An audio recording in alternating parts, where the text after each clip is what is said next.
staram się Państwa przekonać, że topnienie lodowców daleko od nas, tych obiektów lodowych, gigantów lodowych, ma znaczenie dla nas. Zacznijmy od tego, czym jest lodowiec. Lodowiec jest to masa lodu, powstała z nagromadzonego śniegu, powstała na lądzie i żeby mówić o lodowcu, ten lód musi pozostawać w ruchu. Wówczas właśnie mówimy o lodowcach. Powierzchnię lodowca możemy podzielić na takie dwie strefy. Jedna z nich to strefa akumulacji, znajdująca się w górze lodowca. To tam więcej śniegu spada niż jest się w stanie stopić i tam właśnie powstaje nam lód, który właśnie stanowi tworzywo lodowca. W dolnych partiach, poniżej linii równowagi bilansowej, znajduje się strefa ablacji, czyli strefa topnienia. Tam znowu mamy do czynienia z ubytkiem lodu, czyli więcej tego lodu nam topnieje. Lodowce mamy różnego typu. Na Spitsbergenie na przykład mamy lodowce, część lodowców takich, w których czoła znajdują się na lądzie.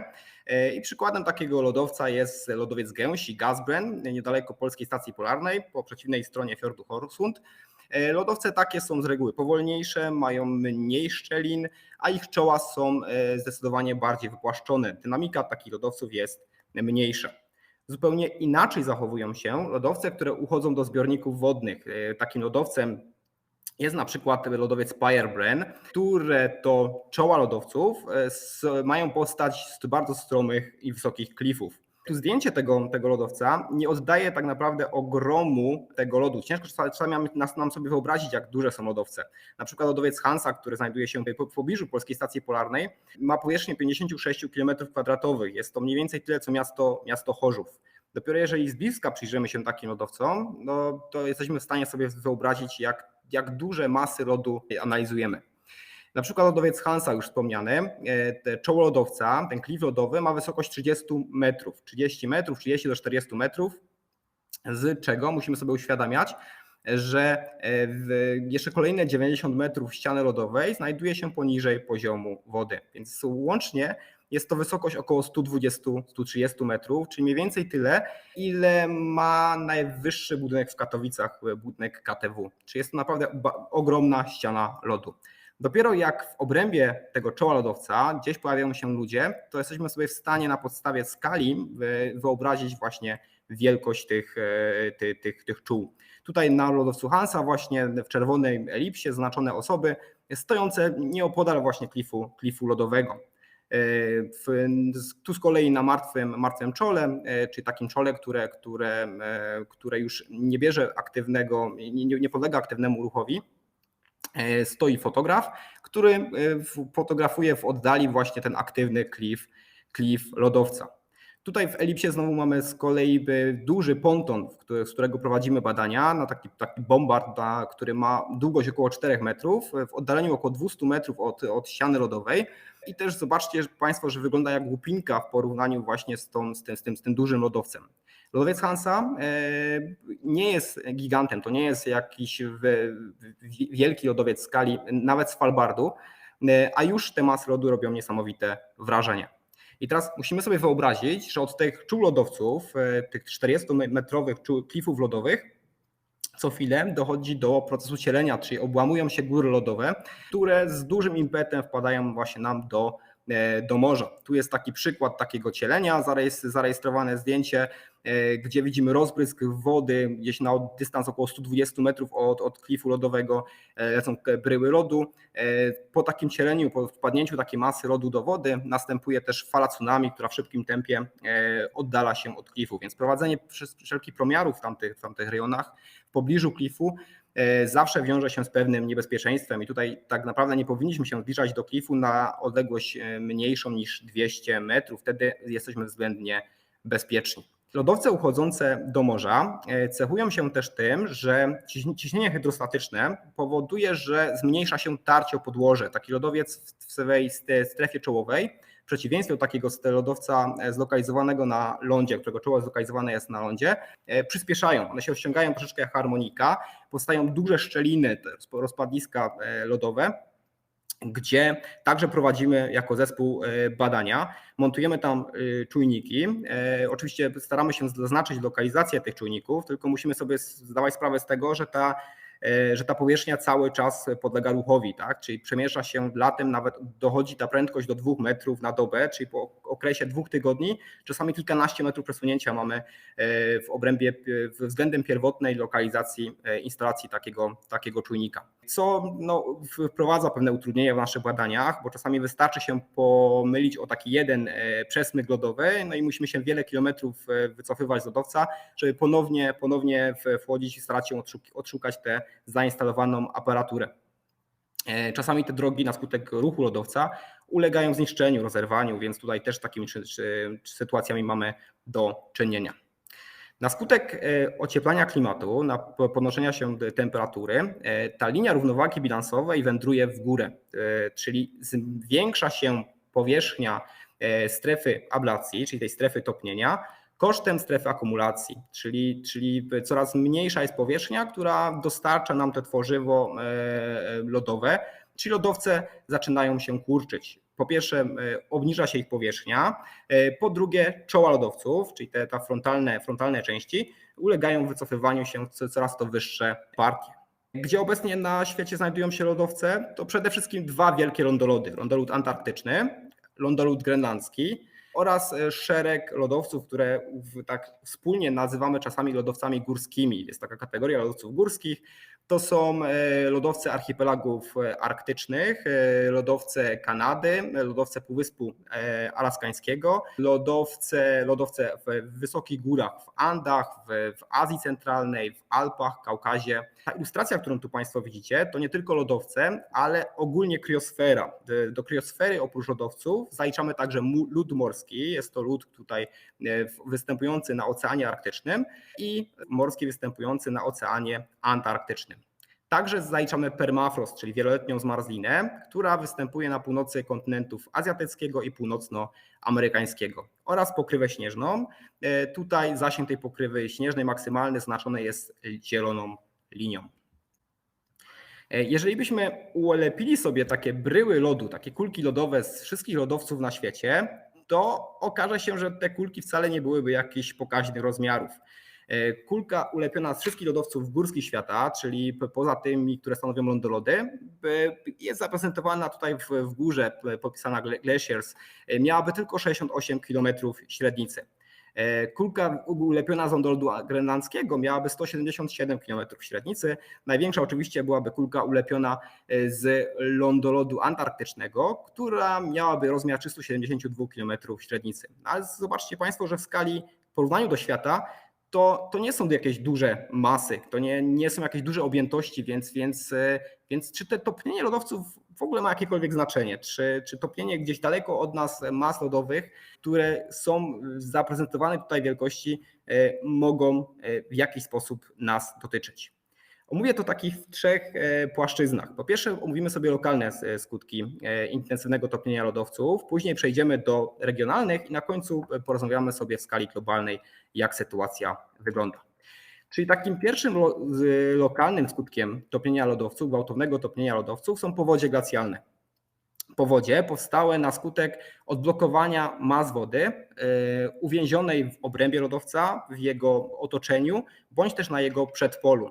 Czasami właśnie recesja lodowca, czyli wycofywanie się czoła lodowca powoduje co jakiś czas odblokowanie takich mas wody, bądź też przerwanie czasami właśnie wału moryny czołowej, prowadzi do takiego gwałtownego spływu wody. Są to bardzo katastrofalne powodzie, które ciężko tak naprawdę przewidzieć i rzeczywiście obszary położone poniżej w dolinach takich lodowców są narażone na tego typu zjawiska. W dobie ocieplenia klimatu, gdzie tej wody po prostu mamy więcej produkowanej przez lodowce i w dobie recesji lodowców do tego typu zdarzeń będzie nam dochodziło coraz częściej.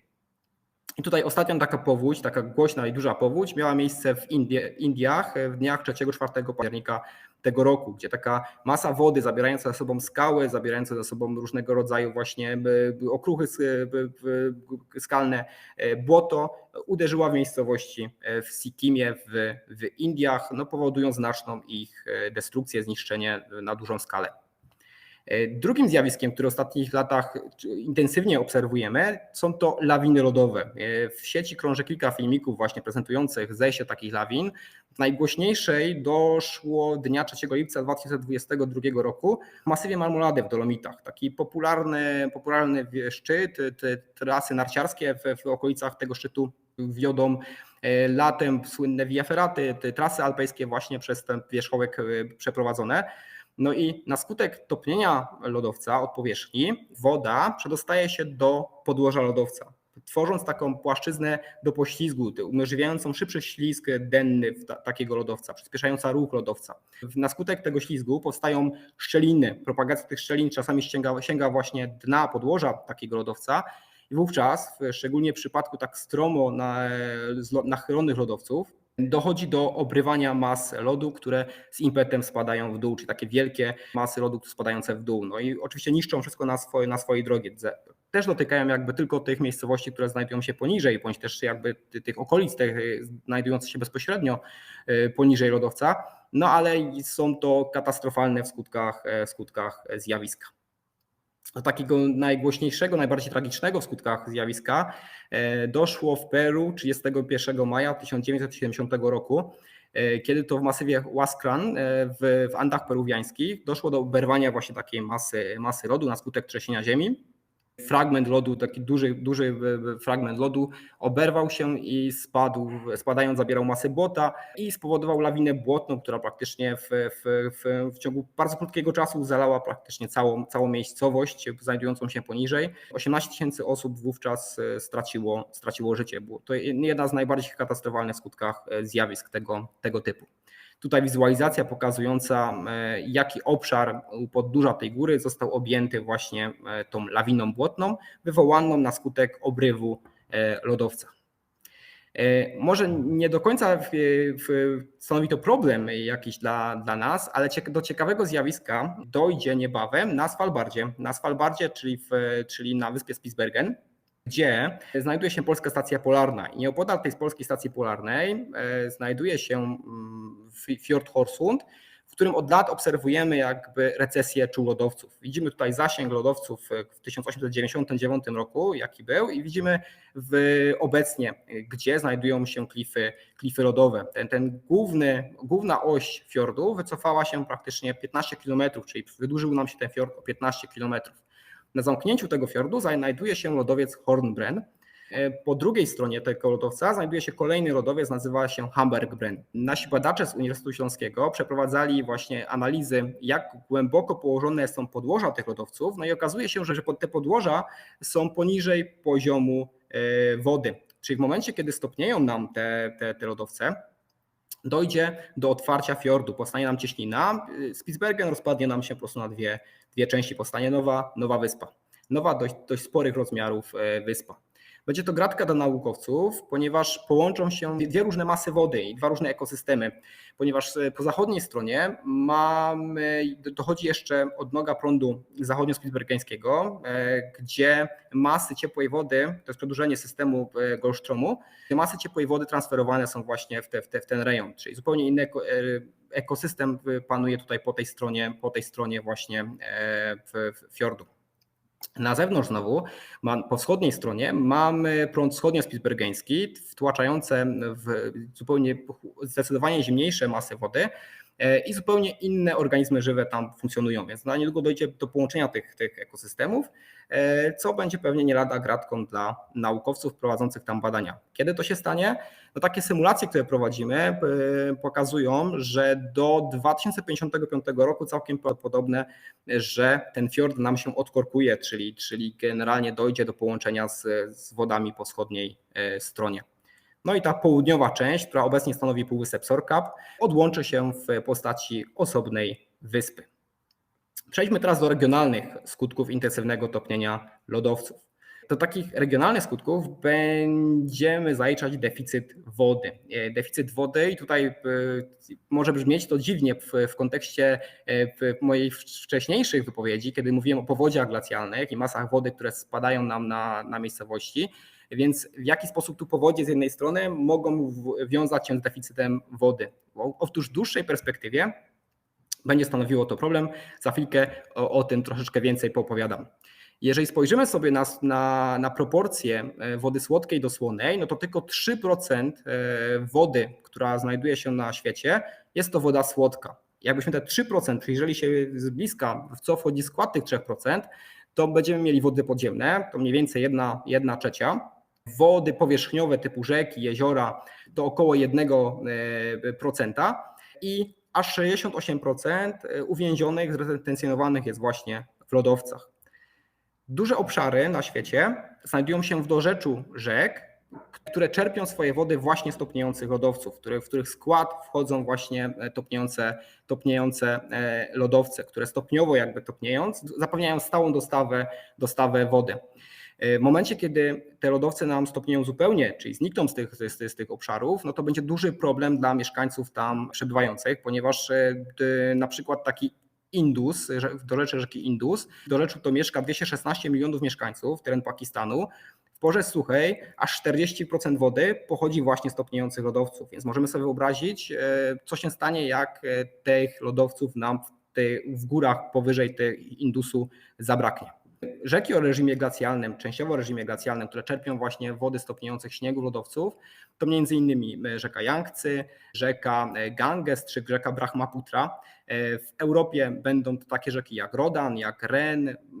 Rzeki o ustroju glacialnym mamy także w Japonii, w Nowej Zelandii, w Ameryce Południowej znaczne obszary północnej. Jedno ze źródeł Nilu znajduje się także w masywie górskim Ruwenzori.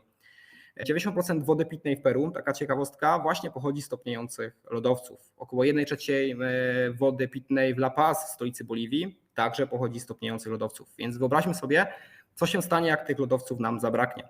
To zmusi duże masy ludności do poszukiwania tej wody, do przemieszczania się właśnie w poszukiwaniu tej wody i będzie pewnie rodziło różnego rodzaju kryzysy polityczne i społeczne związane właśnie z masową migracją z obszarów, w których po prostu tej wody będzie nam brakowało.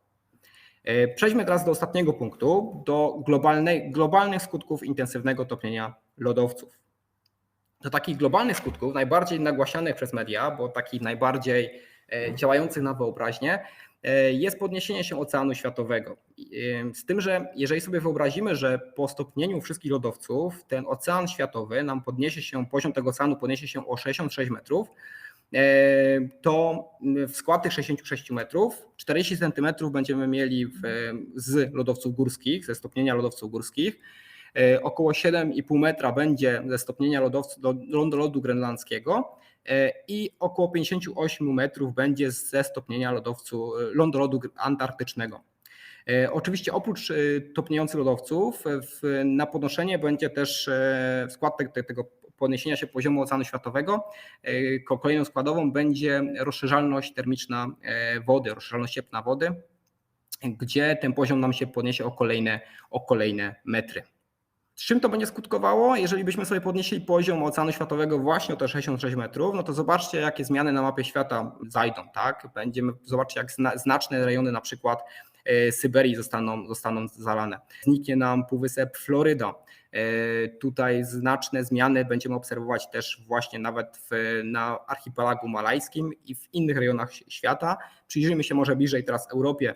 Zobaczcie, że zniknie nam niemalże Dania, zostanie taką małą sepką. Znikną północne Niemcy, w całości Holandia, która już teraz znajduje się poniżej poziomu morza, Belgia, Morze Kaspijskie, które jest obecnie morzem tylko z nazwy, przez obniżenie rzek Kumy Manyczu połączy się z Morzem Azowskim, czyli stanie się ponownie morzem. Tak samo dojdzie do połączenia znowu z kolei Morza Kaspijskiego z Morzem Aralskim, czyli dojdzie tam do zajęcia znacznych obszarów. Gwałtownie nie, o czym będę za chwilkę jeszcze mówił. Jeżeli spojrzymy sobie na listę państw, no to te państwa, wymienione tutaj państwa, najwyższe punkty na swoich terytoriach mają właśnie poniżej tego poziomu 66 metrów. Do takich państw zaliczymy Bahamy, Gambię, Wyspy Marszala, Tuwalu czy Malediwy, które są najniżej położonym państwem na świecie. Ważne miasta także znajdują się w całości praktycznie poniżej tego pułapu wysokości. Są to takie miasta jak Nowy Jork, Amsterdam, Sydney, Miami. Są miasta, które tutaj na tej liście nie są wymienione, bo jakieś fragmenty mają tylko powyżej tych 66 metrów, ale nisko położone są również takie miasta na przykład jak Londyn, czyli znaczne aglomeracje są zagrożone właśnie znalezieniem się pod wodą. To była taka katastrofalna wizja, teraz troszeczkę uspokajając. Generalnie obecnie ten poziom Oceanu Światowego podnosi się z prędkością mniej więcej 4,2 mm rocznie. Ta wartość wzrasta, czyli generalnie kolejne raporty IPCC mówią o coraz to wyższych wartościach, czyli troszeczkę nam przyspiesza ta prędkość, ale to cały czas z kolei w skali dekady mamy 4,2 cm, tak? W skali 100 lat to będzie wartość około 42 cm, więc to nie jest tak, że te topniejące lodowce doprowadzą do zalania nam tak znacznych obszarów w bardzo krótkim czasie, ale w dłuższej perspektywie stanowią niewątpliwie znaczne zagrożenie. Oczywiście na razie całkiem stabilnym lodowcem jest lądolód antarktyczny, który przez swą masę, dużą masę, jest cały czas praktycznie bardzo stabilnie zachowującym się w warunkach ocieplenia klimatu lodowcem, ale boimy się, że rozpad Antarktydy Zachodniej, lądolodu Antarktydy Zachodniej, który jest położony nisko, który praktycznie zajmuje tereny, które normalnie by znajdowały się poniżej poziomu morza, może doprowadzić po prostu do trochę szybszego właśnie rozpadu całości lądolodu. Szczególnie oczy naukowców są zwrócone w kierunku lodowca Thwaites. Jest to lodowiec, który ma przydomek lodowca zagłady. Lodowca zagłady, ponieważ wcześniej gwałtowne topnienie, ablacja tego lodowca była powstrzymywana przez taką półkę lodową, lodowiec szelfowy, który znajdował się właśnie, ta półka lodowa znajdowała się na przedpolu tego wielkiego lodowca. Także opierał się o pewne wybruszenie w dnie, które stabilizowało cały klif lodowy. Obecnie ocieplenie tego klimatu spowodowało właśnie, że ten lodowiec wycofał się, uległ recesji za tą półkę i ten rozpad przyspieszył. I generalnie nawet zmiany klimatyczne, które by powodowały czasowe ochłodzenie, nie powstrzymają już tych skutków, które nastąpią, dopóki nie znajdzie kolejnego wybruszenia w swoim podłożu, gdzie będzie mógł po prostu znowu utrzymać pewną stabilizację, dopóki będzie się wycofywał, dopóki będzie właśnie intensywnie działało cielenie tego i rozpad tego lodowca. A wiemy, że właśnie w podłożu tego lodowca przez wiele kilometrów po prostu takie wybruszenia się nie znajdują, czyli ten lodowiec może się nam po prostu rozpaść, prowadząc do rozpadu dużej części tego lądolodu antarktycznego. Oczywiście mówimy tutaj o skali czasowej setek lat, czy to nie jest tak, że to się stanie z roku na rok, albo nawet z dekady na dekadę. Tutaj ten proces rozpadu tego pojedynczego lodowca jest wpracowany właśnie na setki lat, o ile nie tysiące lat, więc cały czas mówimy o takiej bardzo długiej perspektywie, więc najwięcej mówimy właśnie w mediach o kwestiach związanych z podnoszeniem się Oceanu Światowego, podczas gdy to nie jest zagrożenie, które jest jakby najpilniejsze. Tak? Najpilniejsze to będą przede wszystkim te deficyty wody w obszarach położonych u podnóża gór oraz katastrofalne właśnie zjawiska związane z lodowcami. Tutaj wracając jeszcze na Antarktydę, pokazuję górę B15, to jest największa góra lodowa, która kiedykolwiek odłączyła się od lądolodu. Tutaj mamy do czynienia, lodowiec Rossa jest takim lodowcem właśnie szelfowym i od takich lodowców szelfowych odłamują się największe góry lodowe.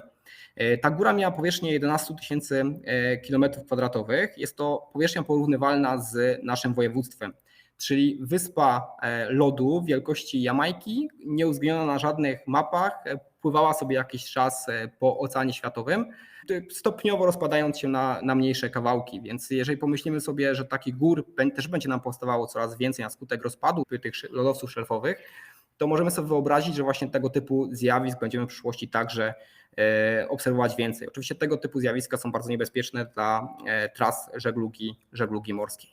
I ostatni jakby taki globalny skutek zaniku kriosfery, w tym także lodowców, to efekt tak zwanego wzmocnienia arktycznego. Obszary objęte lodem odbijają większość promieniowania, które pada na ten lód, na śnieg czy też na pokrywę lodu morskiego. W momencie, kiedy mamy do czynienia z topnieniem tych obszarów, topnieniem lodu, śniegu oraz lodowców, ta jasna powierzchnia, która wcześniej odbijała nam promieniowanie słoneczne, teraz zaczyna nam te promieniowanie słoneczne pochłaniać, szybciej się nagrzewać. Jeżeli zobaczymy sobie na wzrost temperatury na świecie, to największe wzrosty właśnie z wartości temperatury rejestrowane są właśnie w Arktyce, gdzie ta jasna pokrywa lodu i śniegu zastępowana jest właśnie ciemniejszymi obszarami, które odkrywają się w podłożu tych obszarów. Więc dlaczego to ogrzewanie Arktyki jest istotne? Ponieważ mówimy, że Arktyka jest kuchnią klimatu dla całej półkuli północnej, czyli te zmiany w Arktyce mają znaczenie dla nas także, bo to, co się dzieje w Arktyce, przekłada się na zmiany klimatyczne u nas.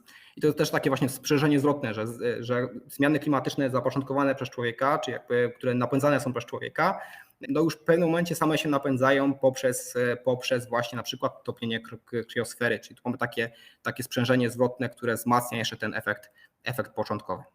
Jeżeli spojrzymy sobie na lodowce globalnie, no to widzimy, że te lodowce topnieją niemalże na całym świecie praktycznie, zarówno na półkuli południowej, jak i na półkuli północnej.